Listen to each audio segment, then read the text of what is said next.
Okay, it is 6:05, so I'm gonna go ahead and get started, and then hopefully more folks will continue to roll in. I see some folks are giving some shout outs from where they're from in the chat. I encourage you to continue that. We'd love to know where folks are all calling and zooming in from, so thank you for getting that started.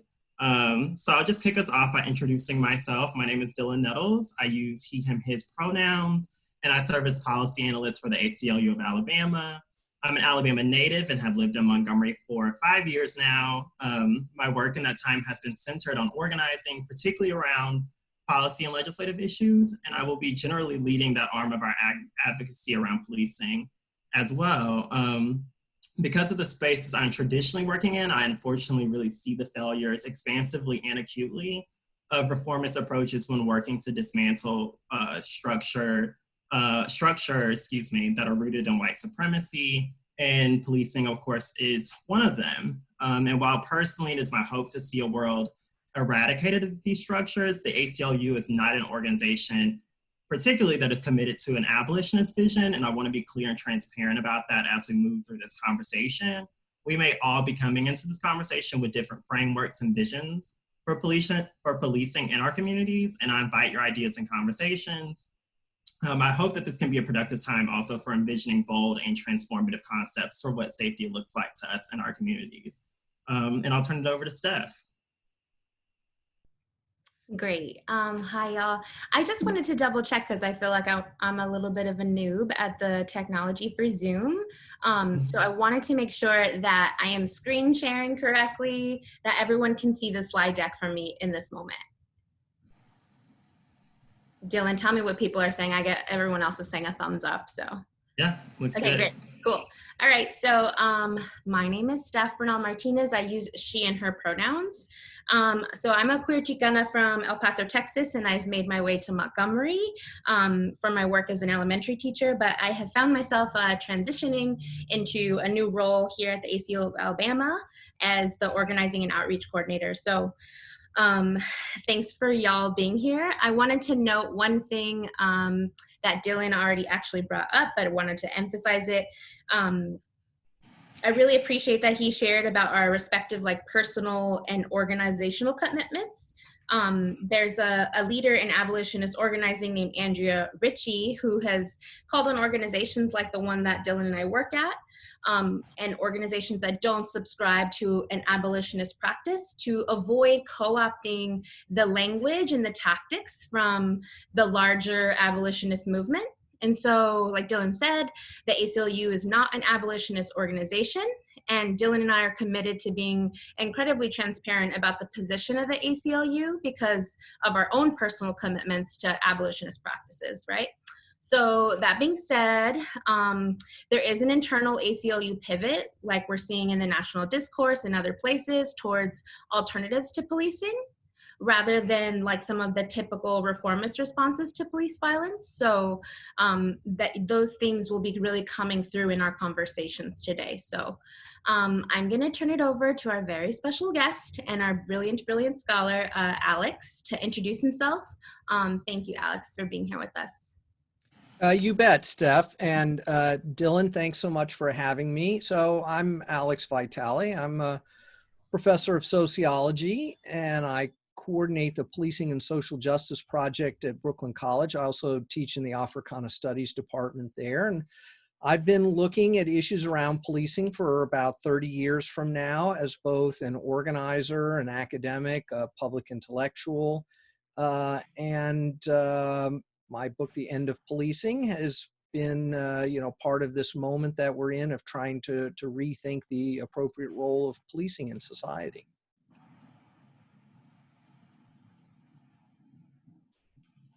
Thanks for that, Alex.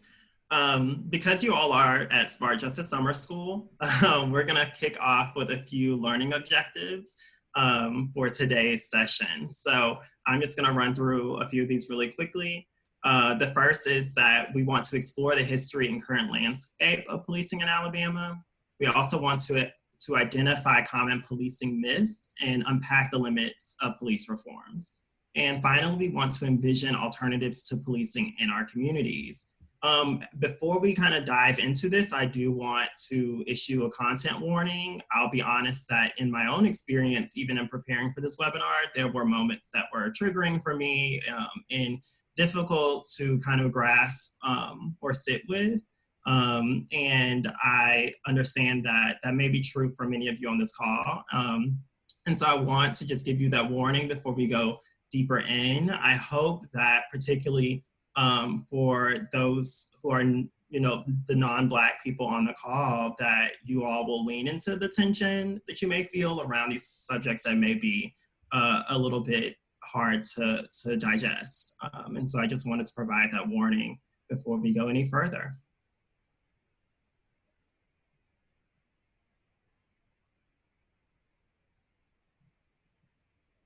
Also, we will be posting this recording later, and we're not live streaming right now, but as we're going through this, we'd love for you all to be participating and tweeting out your thoughts and just what you're taking away from this experience. And you can use the hashtag Smart Justice Summer School. And so please feel free to share on Twitter and Instagram.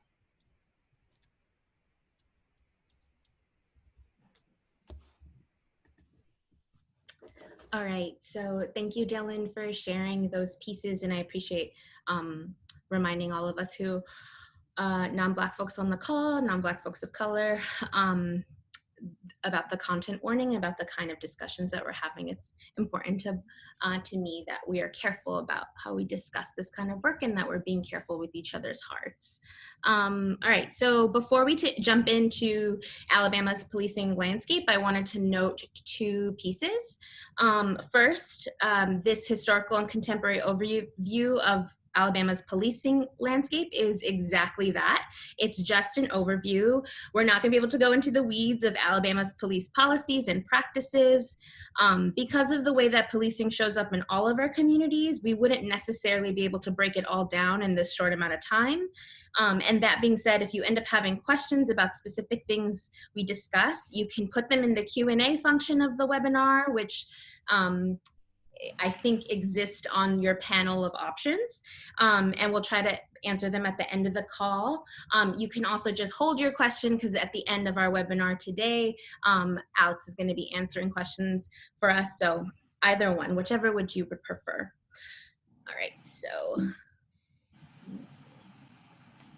So the second thing that I want to note before we really deep dive into Alabama's policing landscape is that the concept or the idea of policing refers to more than just the existence of law enforcement, right? So policing refers to the policies, the practices, the systems that uphold white supremacist commitments to carceral responses to everything in our lives, right? And so I wanted us to make sure that we note that before we move into our work today. And I'm going to have Dylan, please, if Dylan, you can read this definition of policing from an organization called Critical Resistance. This definition, I think, demonstrates a more expansive view of policing, and I'm going to have Dylan read it out loud for y'all. Sure.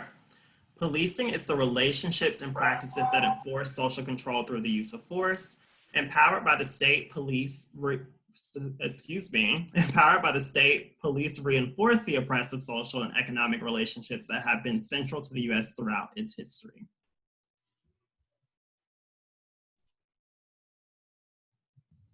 Thank you, Dylan. Sorry, I had to also mute myself for a second because the dog in my house is barking very loud.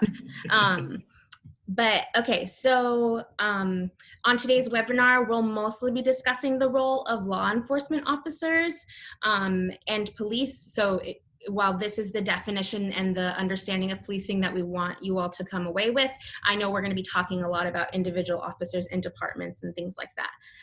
But it's still important for us to note this comprehensive view of policing for many reasons. For me particularly, it feels important because policing is bigger than cops, departments, and it opens up our minds and our hearts to the idea of alternatives to policing rather than our knee-jerk typical reformist responses, right? And so that's why I'm hoping that this definition will really ground us in this conversation today. All right, woo, I talked a lot. So let's get started on this overview of our Alabama policing landscape. Okay, racial terrorism. So we borrow this term from our peers at the Equal Justice Initiative and their report, which is titled Lynching in America, Confronting the Legacy of Racial Terror. It's important to understand that lynchings were acts of racial terrorism and not just simply the way that we often get taught, that this was not simply mob violence. Once again, I'm going to have Dylan read out this definition of racial terrorism from the Equal Justice Initiative. Racial terror lynching was a tool used to enforce Jim Crow laws and racial segregation, a tactic for maintaining racial control by victimizing the entire African American community, not merely punishment of an alleged perpetrator of a crime.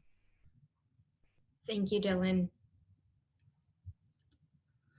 All right, so police were oftentimes complicit or actively involved in acts of racial terror lynchings. For example, a Black person could be accused of accosting a white person, and law enforcement would detain this person and then allow white people access to the jail to take this person from the jail. Police utilized racial terrorism basically to send the message to Black communities that, look, this is what we can do to you, and this is what will happen to you when you challenge white supremacy. And we know from the history of racial terrorism, from this research, from anecdotal experiences and everything we've been taught about racial terror, that the mere existence of Black folks, Black people, was a challenge to white supremacy. So just being alive as a Black person was deemed a threat, and that often subjected people to this type of violence. Okay, so in the later in the 40s and the 50s and the 60s, a national consciousness around this type of mob violence, this type of racial terror, pushed an informal commitment to using the criminal legal system to uphold white supremacy, right? So particularly after the lynching of Emmett Till, there was a small but growing discomfort with the optics of mob violence. And I want to be really careful about how I share that, because it wasn't necessarily the discomfort with mob violence itself, but the optics of it. Emmett Till's mother chose to have an open casket, and that forced more people to see what this type of violence looked like. The person in the photograph that you can probably see on the screen, Mr. Anthony Ray Hinton, spent more than 30 years on Alabama's death row before his exoneration in 2015. And in his book, he talks about how the types of racial terror that we saw that in the beginning, like lynchings, he describes as that they took off the white robe and then they put on the Black robe. And so I'm going to play a clip of Mr. Hinton speaking about his arrest and the charges that he was ultimately exonerated from. And I'm just going to make sure that I do this correctly. So give me 1 second. Mr. Hinton. I was cutting grass. I played just the tiniest piece just to double check y'all can still hear that.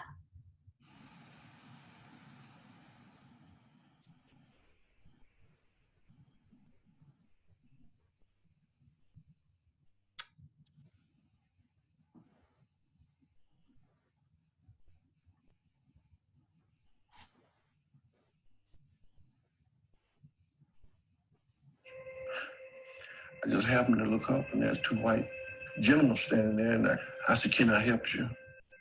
And they said, "Yes, we're looking for Anthony Ray Hinton." And they identified themselves as detectives. And they said, "We have a warrant for your arrest." And I said, "For what?" He said, "We charging you with first-degree attempted murder, first-degree robbery, and first-degree kidnapping." I said, "Well, you got the wrong person. I ain't done none of that."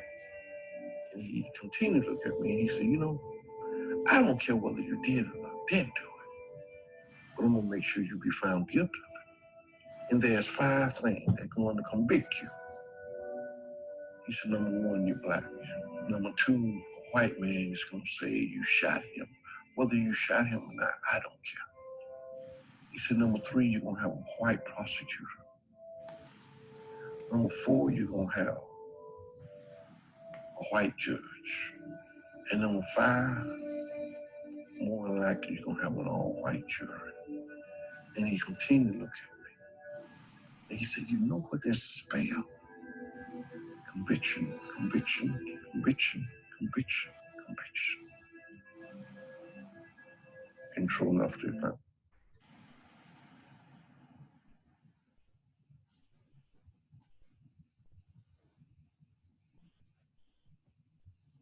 I'm going to pause for 1 second just to hold that for a minute, and I'm going to share a different screen, but I want to give folks a moment to hold that.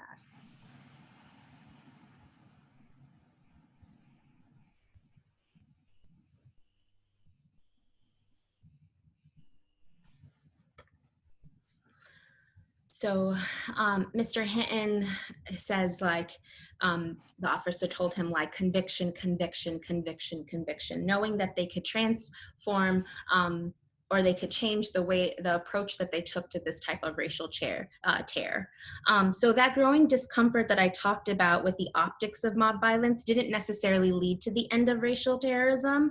It actually just transformed the primary pathway for racial terror into the criminal legal system, right? And so the criminal legal system has obviously always been a tool for racial terror, but this moment was one major shift towards the current conditions that we live in right now.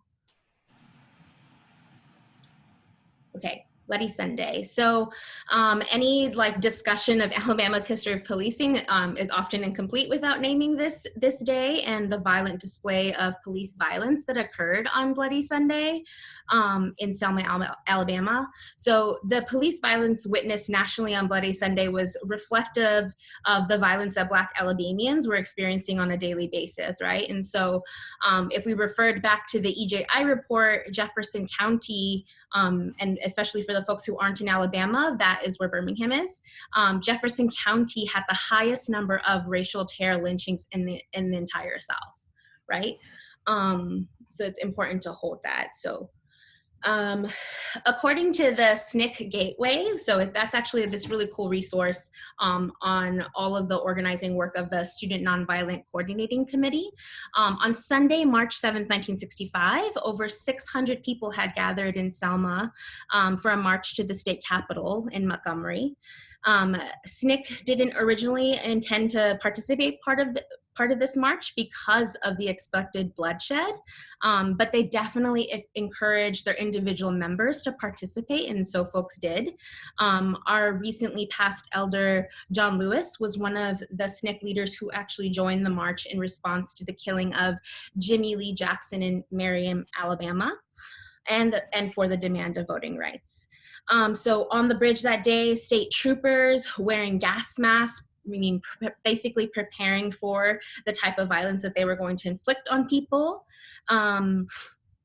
arrived and were gathered. They confronted the marchers and they started across the bridge and they ordered the marchers to halt. This is a narrative that we often know. The marchers took a knee, and then the troopers fired tear gas, and the troopers who were on mounted horses charged into the marchers swinging their billy clubs.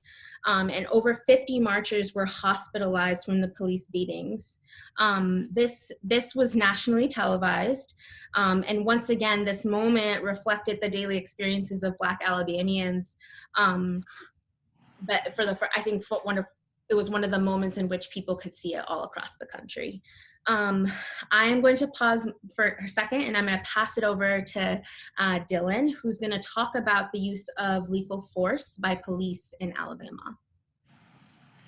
Thanks, Steph. So we're going to start off with talking about Bonita Carter. Bonita Carter was 20 years old when she was shot outside of what was known as Jerry's Convenience Store in the Kingston neighborhood in Birmingham. It's now known as the 10th Avenue Deli for any of you who may be in that area. And she was shot by police officer George Sands. This was in 1979. Sands was responding to an altercation at the store involving a man who was allegedly arguing with a store clerk. And thought that Carter was involved in that incident. Her friends reported that she was actually moving the car as the man who originally the clerk called the police on was fleeing, and she got kind of caught in the crossfire of things and then was shot and killed. And her death actually is regarded as a catalyst for change in Birmingham.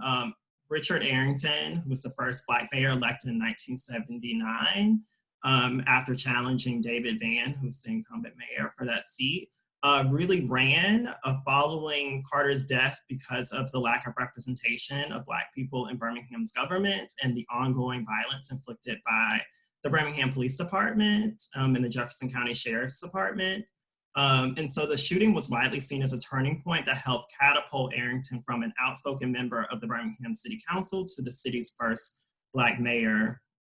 And Carter's shooting was also seen as yet another example in the perception of rampant police brutality against Birmingham's Black citizens, and her death really caused an uproar in the community. David Sands, who I mentioned at the time was mayor, refused to call for the firing of the police officer, which launched demonstrations in the city. Next, I'm going to talk about Dana Fletcher. Dana Fletcher was 39 when he was killed by police outside of a Planet Fitness on Highway 72 in Madison, Alabama. And this just occurred on October 27th of 2019. He was killed while his wife and daughter were sitting in their family van after police responded to an alleged suspicious person at the gym taking pictures and asking, quote, weird questions inside of the Planet Fitness. The Fletcher family has continued to advocate and call for authorities to release the contents of the call that prompted police to go to the gym that day, but they never have. Madison County officials also have refused to release the comprehensive body cam footage, and the district attorney of Madison County never sent the case to grand jury because he, quote, doesn't think a reasonable mind could ever find probable cause that the officer was not justified in what he did. And still today, the officer has been allowed to return to work. And even more recently, there was a actually planned ceremony to award the officers for their response that day. It has actually, we just learned this morning, been canceled because of a public response. I also want to talk about Greg Gunn. Greg Gunn was 58 when he was killed by Montgomery police officer Aaron Cody Smith. He died in a neighbor's yard in the Mobile Heights neighborhood of Montgomery, yards away from the house where he lived with his mother and nephew. He had an altercation with a police officer around 3:20 in the morning on the night of, or the early morning, excuse me, of February 25th, 2016. He was stopped by Smith in his neighborhood, as I mentioned, as he was just walking home from a card game. Smith allegedly asked him to submit to a random stop and frisk, one which prosecutors argued Smith had no legal basis to conduct, and Gunn had no obligation to submit to. Midway through this pat down, Gunn allegedly began to flee and was chased by Smith, tased, and beat before succumbing to his injuries, and was shot 7 times. E.J. Bradford is a 21-year-old who was killed by Hoover police on November 22nd of 2018 inside the River Chase Galleria. Investigations by the Alabama Attorney General's Office and the U.S. Department of Justice deemed that the fatal shooting was justifiable and said no criminal charges would be brought against the officer. The officer who killed Bradford has never been publicly identified and has long been back at work with the Hoover Police Force. The ACLU of Alabama and the Alabama NAACP have filed a lawsuit against the Hoover Police Department for the release of all body cam videos and surveillance footage of the incident, plus documents that include the officers' names, and that case is still pending today. And so before I also progress, I just want to also take a moment to just pause just briefly for folks to take that in. I know it's even just a bit challenging for me to get through, so I just want to give it a moment.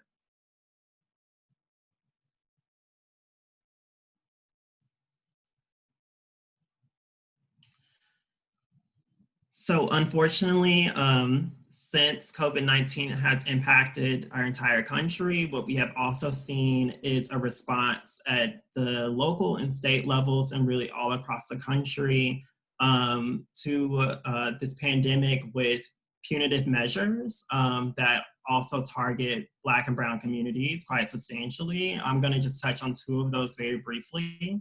One of those is curfews. Multiple cities around the state have around the state of Alabama, and I'm sure you all have seen this if you're in other places around the country, but multiple cities around the state have issued curfews in the wake of COVID-19 impacting Alabama, and we have seen them further restricted or introduced again as a response to recent protests. We know that these curfews provide no meaningful effect on reducing the spread of the COVID-19 virus, a virus that has yet, to our knowledge, shown by any standards that is more likely to be transmitted at nighttime. And curfews to restrict protesters are a means to disrupt the exercise of freedom of assembly and freedom of speech. Mask ordinances also have been a part of this, and I want to be clear that what public health and science has shown is that wearing masks and face coverings is one of the most effective tools we have in the fight against the spread of COVID-19. Unfortunately, what punitive mask ordinances have also underscored is that our elected officials are by and large woefully ill-equipped to envision community safety and accountability without the threat of incarceration or fines. Because we know Black and Brown communities are the most over-policed, and these communities are also most stricken by poverty, authorizing incarceration or hefty fines as an enforcement mechanism really isn't a way to prioritize the health and safety of those communities, particularly when they could be sent to a city jail or county jail where they are not provided masks and that are tinderboxes for the spread of the virus. I mentioned with some of those enforcement mechanisms and the recent responses to COVID-19 with criminalization, that some of this has also been affected or continued with the recent uprisings. I will spend a little bit of time on this because I do want us to move along so you all can hear from Alex, but there are protests, of course, that have started and are continuing all throughout Alabama for the movement for Black Lives. And with those protests, we have seen responses from police that only underscore that our police are hyper-militarized and a threat to our actual exercise of our constitutional rights. We've seen this most recently in the city of Huntsville, where the use of tear gas on protesters has been frequent, and Huntsville police just denied last week a request from AL.com reporters for more information and details about their purchase of military-grade equipment, particularly tear gas, which was denied, despite the fact that it's being used on citizens. And those are the same people who are entitled to the public information. Madison, where we mentioned the story of Dana Fletcher, was planned to award officers who murdered Dana Fletcher. There have been weekly protests occurring in Hoover, where also we mentioned before E.J. Bradford was killed at the Galleria Mall. And in the city of Birmingham, we have seen police officers arresting protesters and journalists. And with that, I will turn it back over to Steph. Thank you, Dylan. I'm just going to add one more piece around the criminalization of protesters or the police response to protesters, particularly in Montgomery. So just last week, we also experienced an aggressive response to Black Lives Matter protest. Members of this organization called the Save Ourselves Group, SOS, led this protest outside of the Alabama State Capitol building to demand Medicaid expansion, which is a particularly important moment or a demand in this moment. And the protesters spray painted the words Black Lives Matter on the street. And these activists were actually ended up issuing warrants for their arrests. And when they finally turned themselves in this week, the activists were strip searched and detained. Something to know is that most of these community activists are community elders who were who are in their 70s. And these were the same folks who were stripped searched and detained this week. And one of the ironies of this particular act of violence from police is just down the street, there is a city-supported Black Lives Matter mural on the site of a former auction block for enslaved people. So these activists working towards and fighting for an expansion of Medicaid and more comprehensive health care for Black Alabamians and for all Alabamians were targeted for a message that our supposed city government also supports. All right, so we're actually going to transition to give y'all an opportunity to share out. So I'm going to share a question, and if y'all would like to come off mute or share in the chat. So what I'm wondering is, often, I mean, and Alex writes about this in his book, and he'll talk about this, I'm sure he'll share about everything that he knows, his expertise. But something that really struck me when I initially read The End of Policing was like the sort of the indoctrination or the consumption that I experienced as a young person about what I've learned about policing has actually been shaped by media and by my primary education, like things like the DARE program or my obsession with Law and Order SVU unit, right? Like that kind of stuff. And so I'm wanting y'all to take a moment to think about what has shaped your perception of policing, of law enforcement, and please share out in the chat. If Dylan, if you'll read some of those out as people share.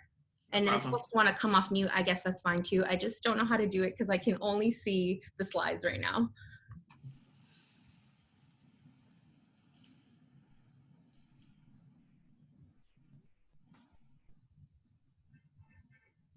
Being a cop is a heroic occupation. Someone put it in the chat.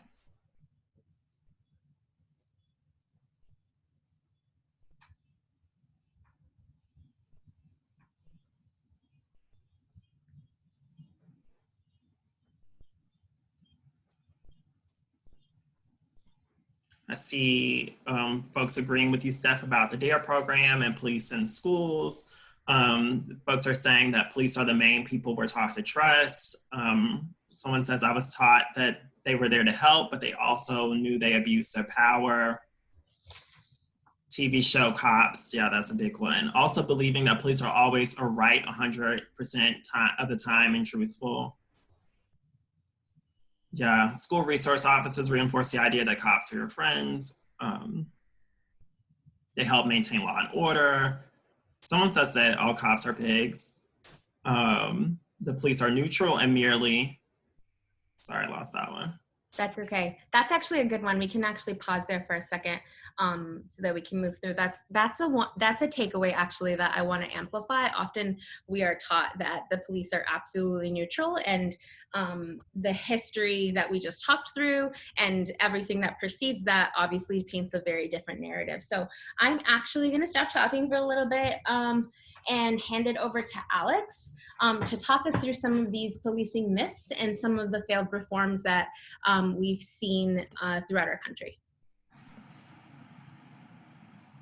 Great. Okay, so we don't have a ton of time, so I'll try to work through some of these quickly. Let me just say a little bit responding to the amazing presentation that, you know, my family has some deep roots in Alabama. My mom's family comes from the Mobile area, and I still have some family in Alabama and Louisiana, and I'm from Houston. But one still forgets the way in which there is often this total absence of basic due process in responding to the behavior of policing in Alabama and unfortunately too many parts of the country. And part of this, though, is to say that we need to be careful in imagining that we're going to fix policing by just getting these due process procedures put in place. And we also need to be careful about conceptualizing abusive policing only in terms of these horrific deaths. Because abusive policing is about a whole set of everyday encounters that police have with the public that don't necessarily resort in anyone getting hurt or arrested, but that still reinforce profound racial inequalities in American society. So we have this idea, I'll go to the first myth, we have this idea that police spend, that why we need police is because they are managing to keep us safe from violent crime. But the fact is that this takes up very little of their time. Now, their very existence plays some role, but when we look at what police actually do all day, every day, it's the managing of poor people. Folks who are homeless, folks who have turned to black markets for subsistence, people who are struggling with mental health crises, kids who are acting out in school because of problems in the community, problems in the schools, right? And we've turned those problems over to the police to manage. Only about 4 or 5% of calls for police service, and only about 1% of a police officer's day is spent dealing with really serious crime. And most patrol officers make 1 felony arrest a year. Let's go to the next slide. So we wish that we could solve this problem by hiring a more diverse police force that reflects the ethnicity of a community, that we could give them better training, that we could do more community policing, and these things just really don't make a difference. The research shows that at best, there are minor improvements in outcomes, and most of the research shows that it makes absolutely no difference. Why? Whether we're talking about diversifying police, more community policing, better training, it all imagines that the problems of policing are ones of professionalization and things like due process. But the problem is that the totally procedurally proper, low-level, unbiased drug arrest is still going to ruin some young person's life for no good reason. No lives are saved. No one's prevented from getting drugs. No one is being rehabilitated by that. And of course, those drug laws are enforced almost entirely in black and brown communities. So we have to get away from this idea that if we could just change the attitude or the mindset of a few police officers, that this would fundamentally change policing. Might it reduce a few problematic encounters here or there? Maybe. Might it save a few lives? Maybe. But it's not going to change the overall dynamic by which policing actually makes racial inequality worse in the United States, because it turns the problems of disadvantaged communities into problems to be solved through criminalization. But that's not the tool to solve these problems. The police don't have access to affordable housing, good jobs, quality medical care, mental health services, better schools. They don't have any of that. And so making them friendlier, better trained, more diverse doesn't address that fundamental reality. So I think we can shoot through a couple there. I took them all at once.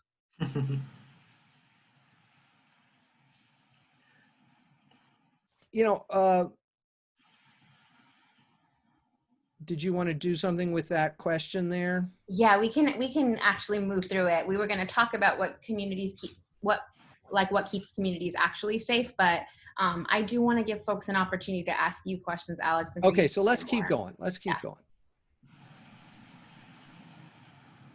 Okay, so if we understand that putting in some due process protections, creating some professionalization of policing is not really going to solve the problem, then what do?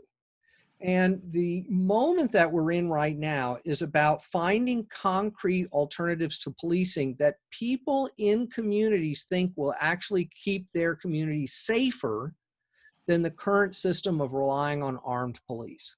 And really, whether we call it the defund the police movement or police abolition, this is a public safety movement led by people who have experienced profound lack of safety in their lives. And for most of them, police have actually been a source of further unsafety. The police have been part of the problem, not part of the solution. So what do they want? Well, we know that between 1.25 quarters of all people killed in the United States by police are having a mental health crisis. And trying to give the police yet another set of training about how to handle these counters is not the way to go. The research shows that that training is not effective, and we need to just quit sending police. In other countries, when someone has a mental health crisis, it's considered a medical emergency. And they have a mental health medical infrastructure that's capable of responding to that. And we need to have that here. It's really that simple. And there are proposals now in place in a number of cities to begin the process of creating both emergency crisis response capacity and actual community-based mental health services so that people don't have so many crises in the first place. So people will say sometimes, well, these defund police people, yeah, they've got a few good ideas about schools and mental health stuff, but what about violent crime? They don't know anything about violent crime. Well, this just isn't true. First of all, policing is not very effective at dealing with violent crime. The majority of violent crimes are never even reported to police. And of those that are reported, the majority are never solved, never result in a conviction. Police arrive after the violence has already happened. They almost never catch anyone in the act. We need a system that actually tries to interrupt the violence process, to break the cycle of victimization and victimizing that is so common. One of the things we know is whether it's domestic violence or youth violence, that all the perpetrators of this violence have previously been the victims of violence. And yet nothing is ever done to deal with that victimization, to break that cycle of trauma that is such a huge predictor of future violence. So we need to develop community-based infrastructures that provide things like trauma counseling, that work with young people to break that cycle of violence, that when someone is injured and ends up in the hospital from a stabbing or a shooting, that there's someone in the hospital who's assigned to them to try to work with them to deal with their victimization, because we know that if we don't do that, they're going to go out and become the next shooter, or their brother is, or their cousin, or their friend. And we've got to stop that violence in a way that policing just isn't capable of doing it. In New York City, I know this is a huge problem in Alabama. In New York City, we have more NYPD personnel than counselors of all varieties in New York City schools. There's something like over 1 million kids in the United States that go to schools with a police officer, but no counselor of any kind. This school to prison pipeline is a huge problem, and it is a major reinforcer of racial inequality in the United States. And this is about a profound political failure.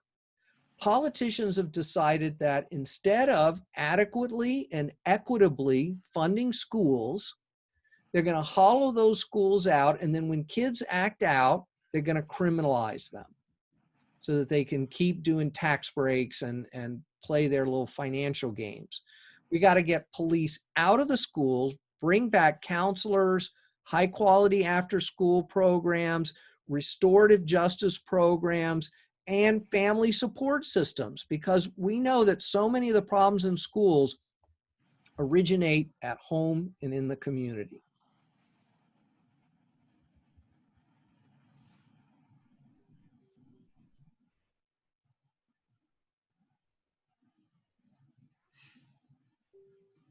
Steph, Sorry. you're on mute. There we go.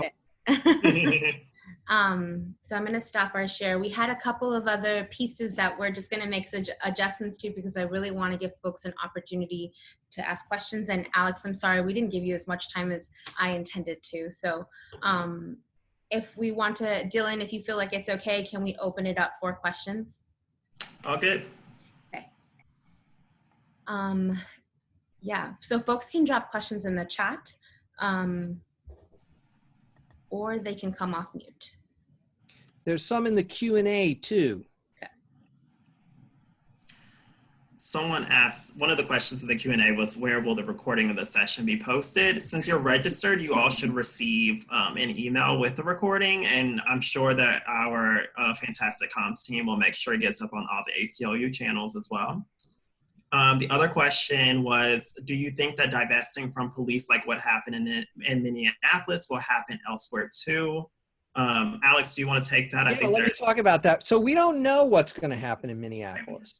So the only concrete thing that's been done so far is that the city council has voted to approve a referendum to go on the ballot that would allow for a change in the city charter that would allow them to reduce the level of policing, because they are one of the cities that has this minimum threshold of spending on policing that's preventing them from dialing back policing and investing in community-based alternatives.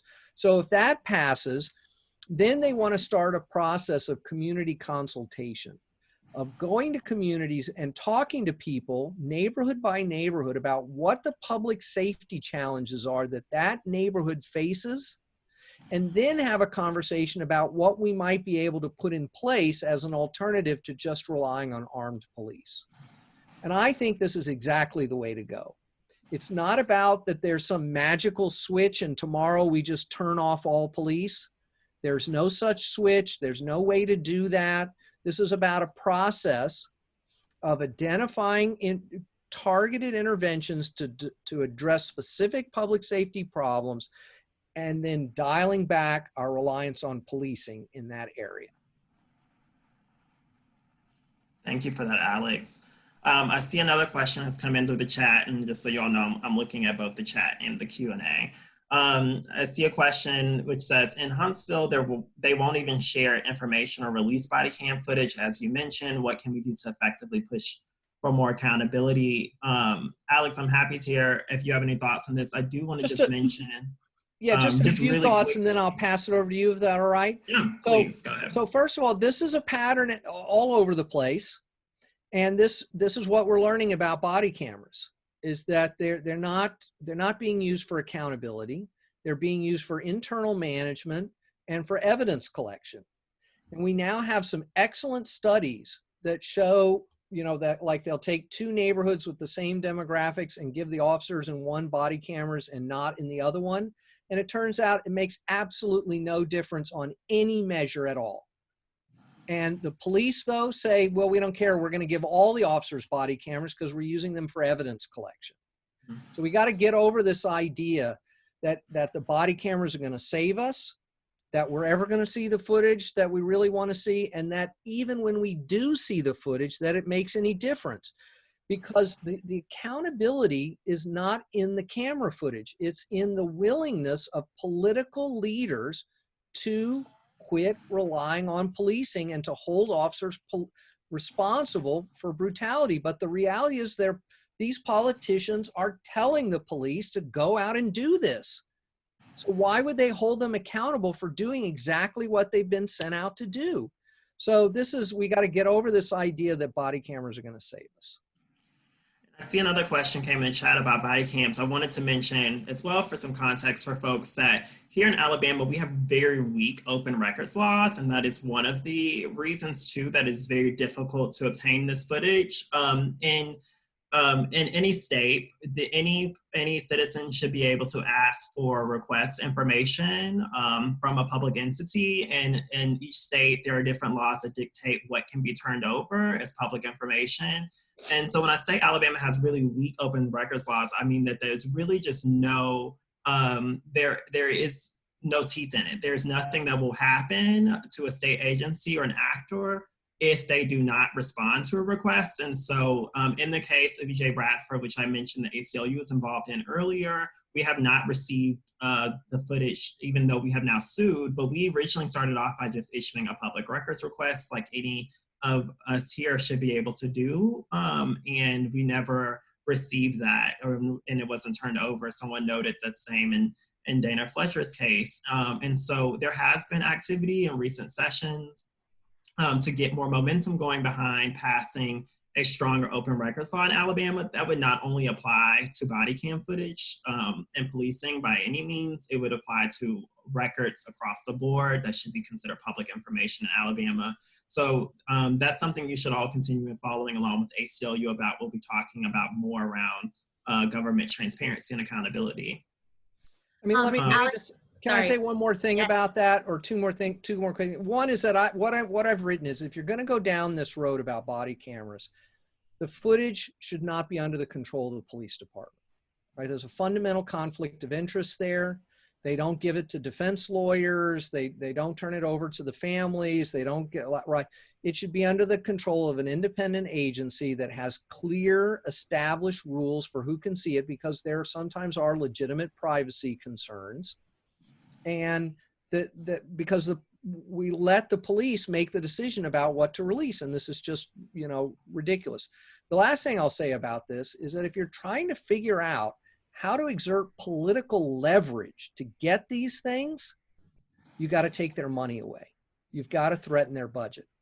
See, even if you believe in these kinds of procedural reforms, the only way you'll ever get them is to threaten the money.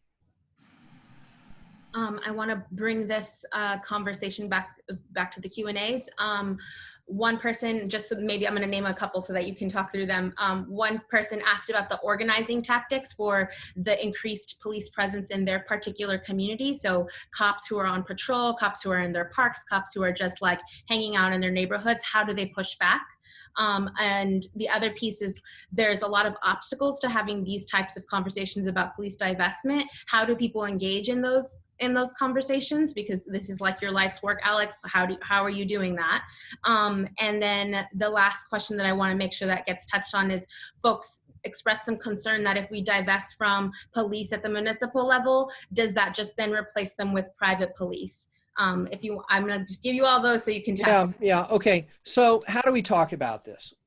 So we have to talk about safety, because that's what this is about. We have to talk about safety, and I think we have to talk about justice, but we have to be careful, because I think too often we've framed criminal justice as a civil rights, legal rights, human rights question. And then somewhere else, we talk about housing and healthcare and economic justice and unions and all that. And so then it seems like, oh, well, you want to let all the criminals have all these rights, and that's going to make us less safe, and you don't have anything actually to say about safety. And what we need to do is we need to say, putting in decent health care, putting in decent housing, fully funding schools is actually how we make communities safer. It's not that we can't accept the logic that the only way to approach the problem of safety is through coercive, punitive interventions, violence, right? So that is part of what this is about. So can we start by thinking about, well, what are the challenges that we're facing? Is it an opioid overdose crisis? Is it a youth violence problem? Is it domestic violence? Is it burglaries? Let's bring it all out. Let's talk concretely. Well, what is it? And then we've got to talk concretely about what the alternatives might look like. And so we have these concerns. Well, will Trump send in the feds? Will people just have private police? Well, not if we actually are producing public safety for our own communities. Now, there may be people who will still want to live in gated communities and have their private security guards, and we should work against that and try to have regulations that tightly regulate that. But let's just start with our own communities that are over-policed, that experience abusive policing and still aren't safe, right? How do we really make our communities safer?